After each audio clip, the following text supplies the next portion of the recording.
ฮ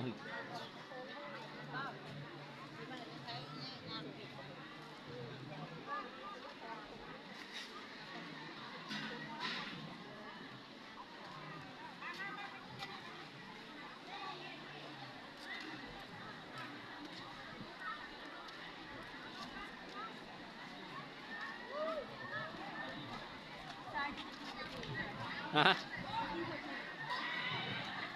ทำหงเต้นทางล่อไปบ้าง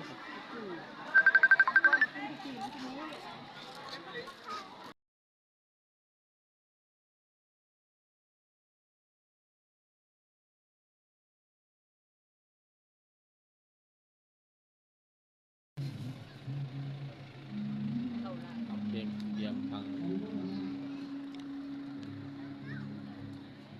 ไม่ได้บอลเปล่าฮะ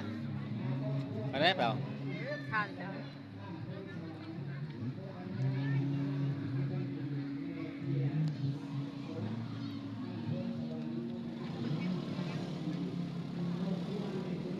สบายดีไหมสบายดีเอ้ามานั่งกินอยู่นี่มันแดดไหมเอ้าคนโตเด็กจะพูดสันแล้วทำไมไม่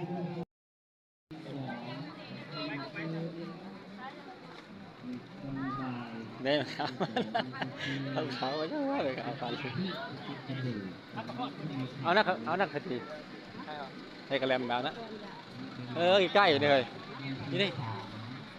นี่บอลนี่บอลให้ป้องกันสิไปนะครับนี่เร็วใจ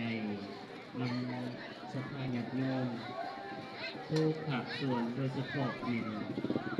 ซาบะเพื่อเข้ากาบ้านหนึ่งก็รู้ว่ามีบ้านยังไงมาเป็นเดียร์บอลอันนะบอลน้ำสั่ง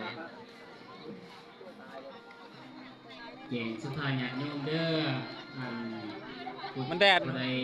ที่กระแลมมาใส่หน้าใช่ล่ะ